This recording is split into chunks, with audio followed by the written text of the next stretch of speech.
So then you go age estimated 31. 31. That's nice. It's wiped 5 years off. Off, yeah. I'll take it. Yeah.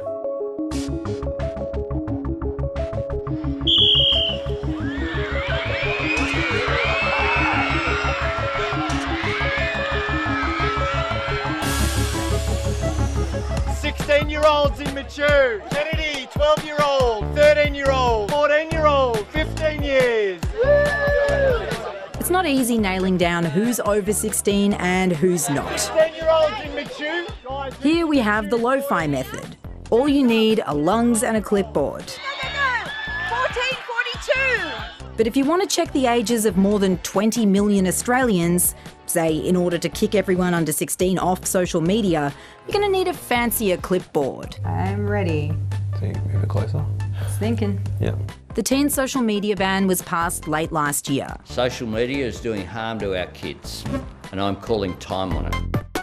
It's due to start in December, but the law is pretty vague about how they're going to pull it off technically. Thanks very much for coming along and agreeing to be part of the trial. So for the last 4 months, the government has been testing out age assurance tech in schools, with more than 1,000 students from different parts of the country. This is the first trial of its type in the world, as the same as our social media ban. They're mostly trialling estimation tools that guess a person's age based on biological traits, things like your voice and hand movements. But the biggest tell of all is your face. As you age, obviously your ears get bigger and your nose gets bigger. And then sometimes the space between your eyes can change and stuff like that. So there's a whole algorithm in place that can do that, that looks for those features and then is able to calculate age. The only problem is it's often wrong, and sometimes by a lot. 1 minute I'm getting 15, the next I'm getting 19. Okay. So like. Oh, it gave me 29, that same one. But Really? I was looking at it. And I've been told my whole life I look like about 4 years younger than what I actually am. I'm getting, 23, upwards of 23. On all the tests? A majority, yeah. 19, 37, 26, and I think it was 23 as well. Okay, wow. So, yeah, it's pretty inconsistent. 13. Just got 13. Went from 15 to 40 to 13. Getting younger by the minute. Getting younger. Wow. To be fair, not all the guesses are that far off the mark. You hear the room go when they've got the wild ass one that came out and it's like, oh, this one said I was this age. All the other ones that come through, pretty much, if it's about on par with their age. Estimated age 17. Okay. That's pretty accurate. That's pretty close. I think that's actually probably the closest one I've gotten. But you can see the problem. The official results from the trial aren't back yet, but we've been going along to some of the school trials to see how it's shaping up. I think it's 85% of the results we were getting were within 18 months of the age that was given by the student. Back in April, at the first test site we visited in Innisfail, Andrew Hammond, who's been running the trial, had higher hopes. So from personal perspective, I think 12 months would be okay. Definitely, I'm confident it's going to get there. But 2 months on, with the trial done, that 18-month margin of error seems to have held up. And when you think about the possible consequences for anyone who's misjudged by these tools, either being locked out unfairly or dodging the ban, 18 months is a pretty big miss. And so we are going to see kind of a messy situation emerging immediately where people, will have what they call false positives, false negatives. What was it like getting the 32 result? Because that's quite a way off. That's double your age. Yeah. It was a bit insulting. That's how old my auntie is. So I don't want to look 32 just yet. I think parents are definitely headed for a rude shock in terms of what this legislation will actually deliver to them. And then there's the fact that only 85% of people are getting results within 18 months of the right number. We would want to see numbers that are much more approaching the 95 plus range to demonstrate some robustness in the system and some trust in that system. Do you think it's good to go? For what it is, no. Right now. As a buffer, yeah. Yeah.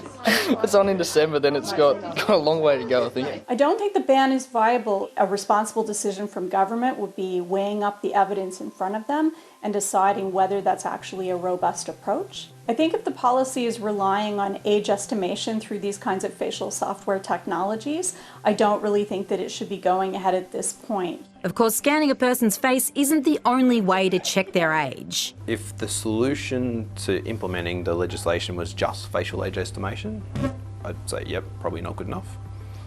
However, it's just one of the tools in the toolkit that could be used. There are lots of other ways to check a person's age actually, but they all have their own issues. Tools that rely on voice and hand movements have similar accuracy problems to facial scanning. On top of that, fewer companies do it and it hasn't been as widely tested. Then there's age inference, where you might be able to demonstrate your age indirectly with a credit card or a .gov email address or a mortgage, but that's not likely to help many 16 or 17-year-olds. A social media company might even try to guess your age based on your online activity, things like who you're friends with and what you're into. But that's also a long way from perfect. The strongest proof of all is government-backed ID, like a passport or a driver's licence. But that's not something social media companies are allowed to insist on, mostly because not everyone has it. A last-minute amendment to the bill before it passed means that platforms must offer their users alternative ways to prove their age. We do know generally that young people are going to be less likely to have a government-issued ID that would satisfy some form of age verification. So it's definitely more likely that for your typical, 14, 15, 16-year-old, they're going to have to rely on those alternative modes of confirming their age. While we don't know exactly how the ban will work yet, it's pretty much a given that there will need to be other methods on offer, as well as facial scanning. But even if there are, the point is, under 16s who want to game the system might choose facial estimation anyway because it seems like a soft target. And if they're right about that, they'll have beaten the ban. They might put glasses on, they might put makeup on, different hairstyle, different lighting, just to see if the system is actually able to accurately see that they're underage or over 16. I usually get told by other people that I don't look 17, I look older. And so when it says 14, I'm like, oh, that's interesting. But then if I take my glasses off, it either says I'm super young or I'm super old. So. Right, okay, so glasses seem to affect it. Yeah. Age verification companies are surprisingly unbothered by the accuracy problems emerging from the government's trial. The industry body says some tools are much more accurate than others, especially when it comes to teenagers. But none of them are perfect. You would never rely on age estimation for people who are literally at the age of 16, because it was never going to be good enough for that. The most sensible solution, he says, is to adopt a similar approach to bottle shops, where guessing a person's age based on their appearance is only the first hurdle. That could mean anyone who's estimated to be younger than, say, 21 or 25 then has to provide stronger proof. So it's then only those who are closer to the legal age where you need to find a different method. Which lands us right back at the first problem. 16-year-olds might not have a driver's licence or a credit card. One possible solution is that third parties like schools could get involved to help them out, using platforms like My Mahi. Some of the tools are called age estimation. Our tool is different in the case that we bring the data through from the school and we rely on that data that comes through from the school. Exactly how the government plans to check the age of social media users is expected to be announced in the coming months. In the meantime, it's becoming clearer the system won't be perfect. And to be fair, the government has always been careful not to promise that. We don't argue that the changes that we will be legislating will fix everything immediately. We have laws such as people can't buy alcohol if they're under 18, and from time to time that can be broken. But the pressure to get the ban right will be immense, as long as the public's expectations are this high. I think it's a really positive move for our young people. I think that limiting their exposure to places that are potentially really dangerous is a really liberating thing for them. Some of them were, 16, 17, they were told they were 13. Do you have concerns about the accuracy?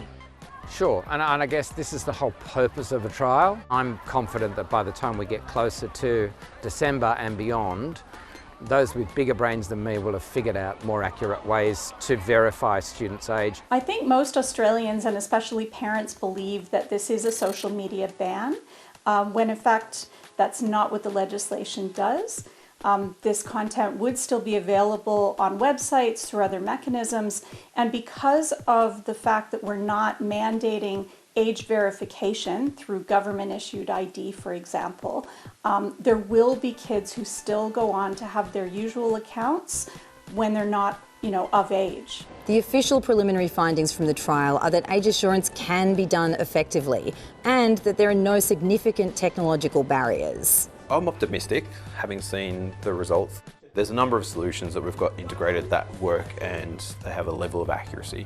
Now, whether that accuracy is good enough is a different question. So far, it's not perfect and it's not getting every child, but does that mean that it's no good at all?